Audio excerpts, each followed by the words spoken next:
On Thursday, August 16, 1990, the lobby of the West Los Angeles Municipal Courthouse filled with the sound of metal striking bone. Two street gangs had been brought in to answer for a handful of misdemeanor charges, seated in the same room within arm's reach of one another. The taunting started during the arraignment. Inside of a few minutes, it turned into fists, then signposts torn out of the ground, then trash cans swung across the floor. Friends in the spectator seats stood up and joined in. 15 gang members were now fighting inside a government building in the middle of the day. 20 officers, police, deputy marshals, sheriff's deputies came out of the surrounding courtrooms and waded in.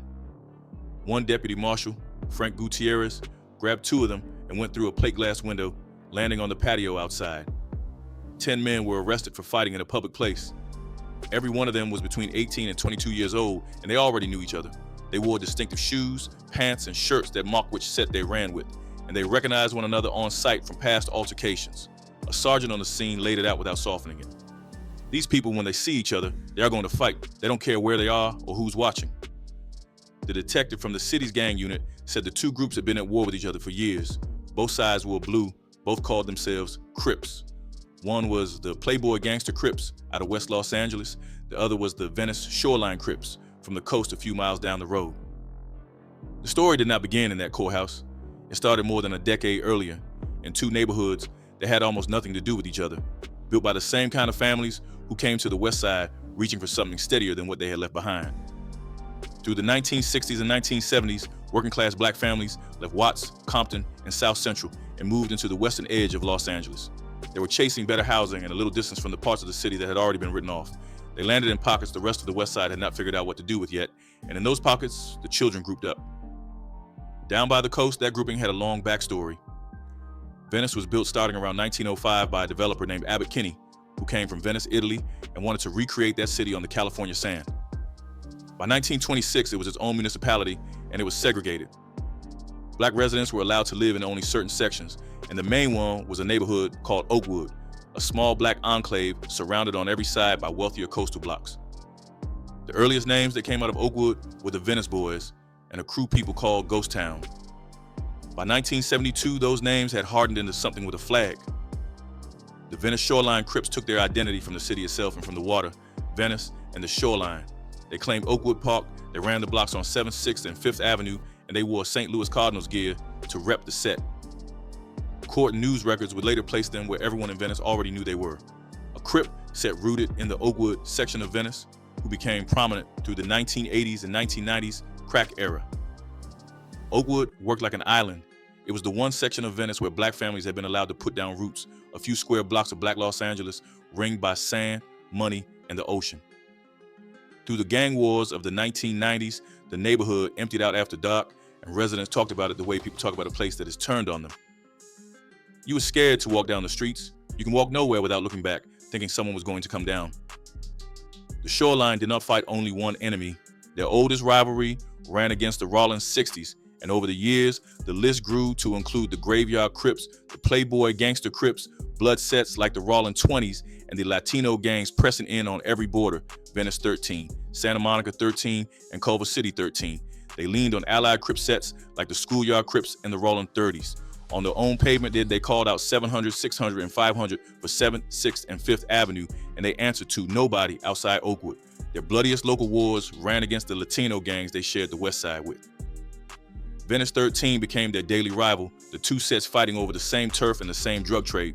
With Culver City 13, the fight grew out of Shoreline members moving into the Mar Vista projects, and it ran through shootings and firebombings until the Shoreline pulled out of that pocket of the map. A few miles inland, in the cluster of streets around Cadillac and Corning known as La Cienega Heights, a different group was forming, and it started on a dance floor. The parents who moved into those apartments in the mid-70s were stepping into what had been a Jewish community, and they got there largely through Section 8 housing. The kids who grew up in those buildings were not a gang yet, they were dancers. One of them explained exactly how it came together. Everybody was locking, dancing, pop locking. My homie school, being big and sane, was PI of PLGs, pop lock gangsters, and other homies in the hood was Playboy dancers. They called themselves the Playboy Dancers, and they ran alongside crews like the Disco Lockers, the Diamondbacks, the Moonlighters, and the Red Lights. They were some of the best dancers on the west side, and if you had a problem with the outcome of a dance battle, they were some of the best fighters too. They went to parties together, fought at football games together, and moved through everything as one unit. What people don't understand about Playboy Gangster, we wasn't a gang.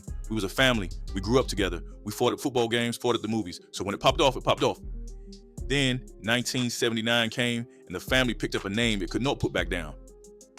A near melee with a rival crew, Big Sad calls them the Hooves, showed the older heads in the area that these dancing kids would actually swing. Around that same year, with backing from an established figure he names as Big Pen Juan out of the Grape Street set, the group solidified into something formal. They took the locking and the dancing off the front of the name and put gangster in its place. The Playboy Gangster Crips were born, also written PBGC, also folded under the wider Gangster Crip umbrella that other West Side sets answered to.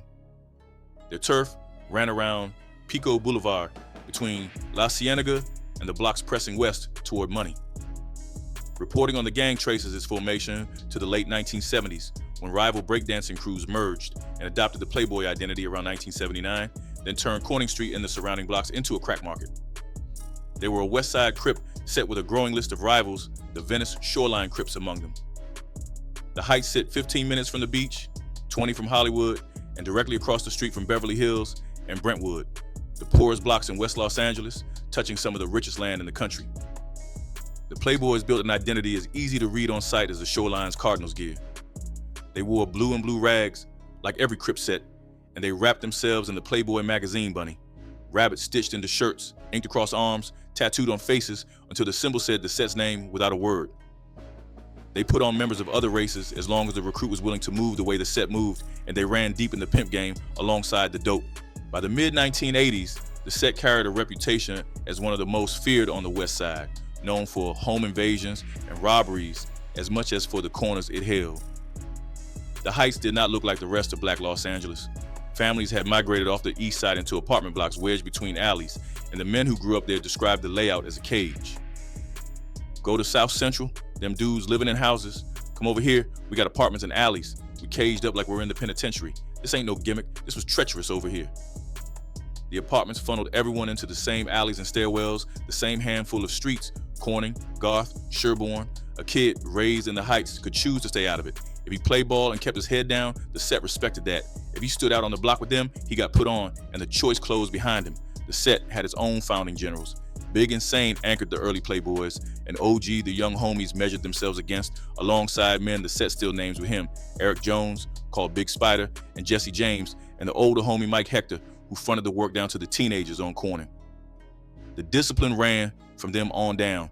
The Playboys drew their first lasting enemy around 1980. A dispute with the Schoolyard Crips boiled over when a group of Schoolyard members turned up at a party on Garth Avenue, deep in Playboy territory, and one of them was killed before the night was over. The grudge had opened and never closed, and it ran for decades alongside everything that came after. For a few more years, the two sets stayed in their own worlds. The Shoreline ran Oakwood, the Playboys ran the Heights. Both were Crips, both wore the same color, and neither had a reason yet to point a gun at the other. Then, by the early 1980s, a new drug was moving into both neighborhoods at the same time, and it turned two families into two businesses. Crack cocaine landed in West Los Angeles and rewired both gangs almost overnight. In the Heights, the Playboy Gangster Crips moved their operation onto Corning Street and the blocks around it. They sold crack out of La Cienega Heights and used lookouts with pagers to stay ahead of the police, and by the middle of the decade, the set was firmly tied to crack cocaine sales in the neighborhood. The money came fast. The man who grew up on that block described how fast. We went from carrying backpacks to crack sacks within a matter of months. These were not grown men. They were children running an adult enterprise, and they knew it while it was happening. The block became the whole world. Older homies fronted the work, younger ones pushed it up and down the street, and the apartments along Corning opened up as a single connected operation. By 1985 and 1986, the Heights ran around the clock, money moving to the store, the trap watched in shifts, lookouts calling out the police before a cruiser ever turned the corner. They had their own word for it. One time meant you had one chance to run when the law showed up. The operation had a rhythm. The work came down from the big homie, men that set still names like Mike Hector, and the teenagers carried it, pushing pebbles up and down Corning while the older homies watched from cars, cutlasses, and Cadillacs idling at the curb. The trap sat in the back of one of the buildings, and the block ran day and night around it. By the men's own count, they were running the whole thing as children, holding down a corner that never closed. The neighborhood store, Joe's Market, sat at the center of it, the landmark the whole block grew up around. Underneath the money sat a structure. The Playboys ran on a code that moved in one direction only. LA still got a G code. It still comes from the top and simmer on down to our young homies. Nothing assimilates from the bottom up. It simulates from the top. It's a pecking order. That pecking order decided who gave orders, who carried them out, and who got brought into the set. The same logic ran down the coast. The Venice Shoreline Crips controlled Oakwood the way the Playboys controlled the Heights. The corners, the park, eventually the Oakwood Recreation Center itself, all of it folded into one drug market and with one chain of command. The Shoreline enforced the same kind of code in Oakwood, where answering his question wrong could end a life. One night, a Shoreline member named Henry rode to a party with a friend and spotted a man called John standing outside. When John brushed off the challenge, saying he claimed nothing and wanted no part of any of it, the set read it as disrespect. John was dared into a fight, ran instead, and Henry shot him to death in front of a crowd of witnesses. The two were already tied to firing on arrival earlier that same day, and both went away for life. The block had its own running war with the police, and the men who lived through it described the LAPD of that era as something close to a rival crew with badges. Every stranger who came onto the block met the same gate. Buyers, drifting down from the hotels in the hills toward La Cienega, learned not to park and linger, and anyone who could not say where he was from drew a crowd fast. The set guarded its few hundred feet of pavement the way it ran everything else, all at once and without a warning. The bodies came early, and the first one the city could not look away from was a child. Someone who knew her put it plainly. My friend, she was killed. She was 14. On February 28, 1985, a 14-year-old girl named Erica Johnson got into a parked car in West Los Angeles with two men, Glenn Martell and Derek Bond, around 9 at night. They invited her in to smoke and relax. Then Martell reached into his pants, pulled a pistol, and fired 4 shots into her face before both men ran. Erica had been subpoenaed earlier that same day as a witness in an assault case against an alleged leader of the Playboy Gangster Crips. Martell and Bond were members of a smaller, lesser-known crew, and they killed her to earn their way into the tougher set. The trial ran 6 weeks in the summer of 1986. The strongest piece of evidence was a recording the police made in secret of the two men talking about the killing while they sat in the back of a patrol car after their arrest. They had told the police nothing useful in keeping with the set's rule against snitching, and it was that secret recording, not a confession, that sank them. The people who sat in that courtroom could not get past how the killers carried themselves. I've noticed the defendants as they come in, and they take it as if it's a joke. I can't understand the look on their faces. I can't understand how someone would take another man's life. The prosecutor, a man who worked the city's hardcore gang unit, said he had never seen anything like it. The deputy district attorney, it's one thing not to care, it's another to laugh about it. They laughed during the course of the trial. Both men were sentenced to a maximum of 25 years to life. The second killing came within a year. In 1986, a 16-year-old from the Upper West Side rode his motorcycle into Playboy territory to buy drugs. The deal went wrong, and on a signal passed through the same lookout system that watched the block every day, a young Playboy stepped out of an apartment building and shot the teenager as he tried to ride away. A dead child witness and a dead white teenager from the nice part of town killed inside a set that sat directly across the street from Beverly Hills made the Playboy Gangster Crips impossible for the city to ignore. The cost did not stay on outsiders. Two of the youngest Playboys, known as Bull and Devin, were killed on a corner in the Heights, the same corner they had been raised to hold. The man who came up beside them still points the spot out, and their deaths were folded into the same record of bloodshed the city was already using to argue that the block had to be broken apart. The Playboys carried the war with Venice in their everyday language. A man giving a tour of the Heights pointed at the freeway exit and explained how the set marked the route toward the coast. When you get off on the freeway, La Cienega, 187 Venice, let that sink in. You know what the code for 187 is. 187 is a section of the California Penal Code that covers murder. To get off the freeway in the Heights and call the exit 187 Venice was to turn a set of directions into a standing threat aimed at the coast, at the shoreline, at Oakwood, at anyone repping Venice. By the end of the 1980s, the Playboys and the Shoreline were rivals, and the people whose job it was to track them said it in flat language. The two sets had been at war for years. The brawl in the courthouse lobby in 1990 was one piece of that war, the piece that happened to break out in a building full of witnesses and bailiffs. On corners and in cars across both neighborhoods, the same fighting played out where no marshal was standing close enough to crash through a window. The killings of Erica Johnson and the boy on the motorcycle had pulled the eyes of the whole city onto a few blocks of West Los Angeles, and the city was about to answer with a weapon no street gang in America had ever faced. The Playboy Gangster Crips made legal history, and not in a way anyone on the block wanted. On October 26, 1987, the Los Angeles City Attorney James Hahn asked the court to do something it had never been asked to do. He requested a civil gang injunction, a lawsuit aimed not at a single crime, but at the gang's presence on its own streets. On December 27, 1987, the court granted it. It was the first civil gang injunction in United States history, naming 23 Playboys and barring them from trespassing, vandalism, blocking sidewalks, urinating and defecating in public, and harassing residents anywhere in the city. The man who came up in that aftermath understood what the order was built to do. When they put a gang injunction on you, that's to dismantle you, separate you from your peers, keep you away from this guy. They basically want to social distance us from each other. The Heights were the first hood in the country to get hit with the tool before it was ever turned on 18th Street or anyone else. The Playboys drew another injunction in May 2006.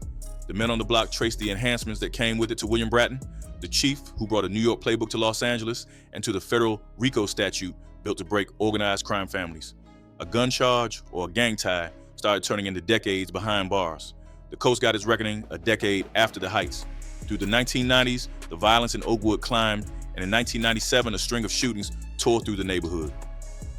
11 people were killed that year: gang members, members of a Latino crew, and bystanders caught in between. The killings grew out of a drug dispute between the Shoreline and the Latino Venice 13 that hardened into a race war on the streets of Oakwood, and many of the dead were not in any gang at all, people shot for living on the wrong block at the wrong time. The city answered the same way it had with the Playboys. In May 1999, it won a civil injunction against 38 named Venice Shoreline Crips, granted on May 21st, and restricting where those men could gather inside Venice. The order carved out a safety zone in the heart of Oakwood that the named men were barred from gathering inside. The drug economy that funded the violence kept producing victims who had nothing to do with the gang. In October 2000, community activist James Richards was shot to death outside his Venice home in a killing tied to a cocaine ring operating in Oakwood, part of a multi-state drug network that produced a 24-defendant federal indictment. The pressure built toward one of the largest gang sweeps the West Side had ever seen. On February 19, 2008, nearly 300 LAPD officers and federal agents ran an operation called Operation Oakwood, arresting 19 alleged Venice Shoreline Crips and serving 21 search warrants after officials said the gang had taken over the Oakwood Recreation Center to sell drugs.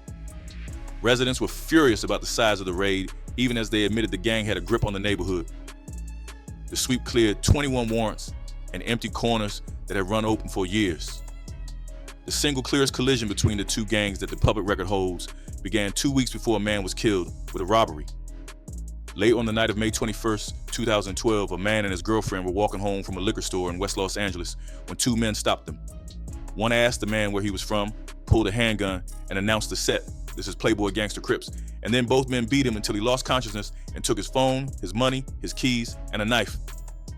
His girlfriend later picked a Playboy named Kevin Green out of a photo lineup.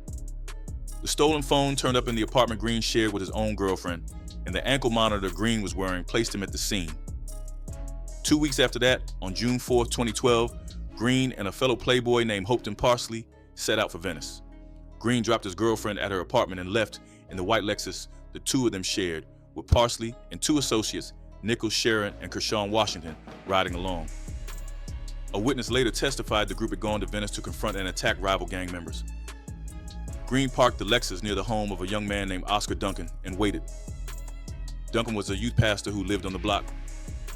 He was sitting in his own car, parked near his house, with his fiancée beside him.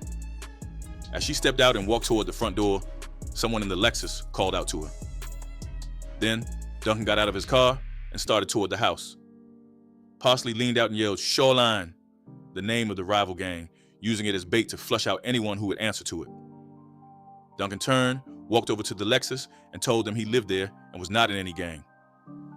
Parsley fired multiple shots into his face, and the car sped off, and court testimony established that the Playboys had come to Venice specifically to target their Shoreline rivals.